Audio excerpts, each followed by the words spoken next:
শ্রী হরি সত্য নারায়ণা ওই স্বাহা।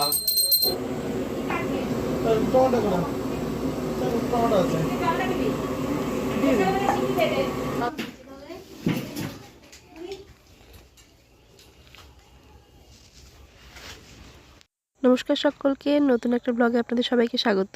তো মায়ের বাড়িতে সত্যনারায়ণ পুজো ছিল গৃহপ্রবেশের, সেই ব্লগটাই আপনাদের সাথে শেয়ার করব। তো সকালবেলা স্নান করে এখন রেডি হয়ে পড়েছি।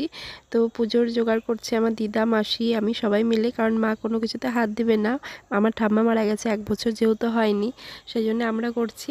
তো এই যে ঠাকুরমশাই পুজো বসে গেছে, দুধ উতলানো হবে, তারপরেই কিন্তু রান্না বসবে। তো খিচুড়ির আয়োজন করা হয়েছে।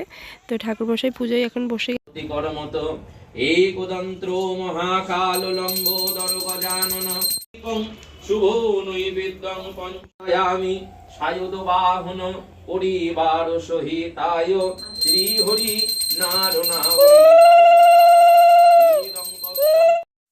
তো ঠাকুরমশাই পুজো করছে। ঠাকুরমশাই পুজো খুব ভালোই করে, আমার তো খুব ভালো লাগে। আমি অত মন্ত্র উচ্চারণ বুঝি না, তাও কিন্তু পুজোটা ভালো লাগে।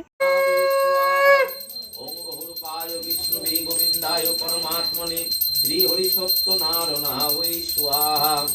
ওম বহুরূপায় বিষ্ণুবে গোবিন্দায় পরমাত্মনে সত্য নারায়ণা।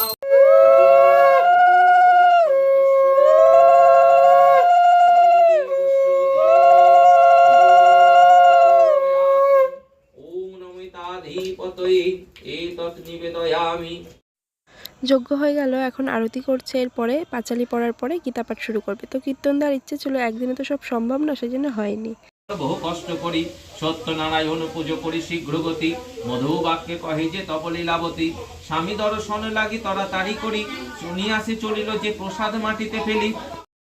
তো এখন বসে পাঁচালি পড়া শুনছি। আমি, দিদা আর হচ্ছে আমার মাসি, আমরা অঞ্জলি দিলাম। আর ওইদিকে রান্না হচ্ছে, আমার শাশুড়ি মা রান্না করছে আর আমার বর মিলে।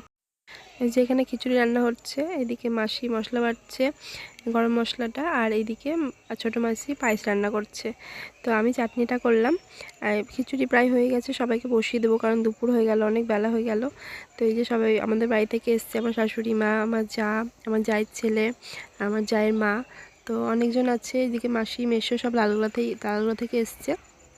তো ওদেরকে বসিয়ে দিলাম, ওরা বাড়ি চলে যাবে। তারপরে ওরা বাড়ি চলে যাওয়ার পরে আমার ননদ এসছে, এটা লালগোলা থেকেই। তো আমরা যাচ্ছি সদরঘাটে। তো আজিমগঞ্জ যাব, তারপরে আমাইপাড়ার মন্দিরটা যাব।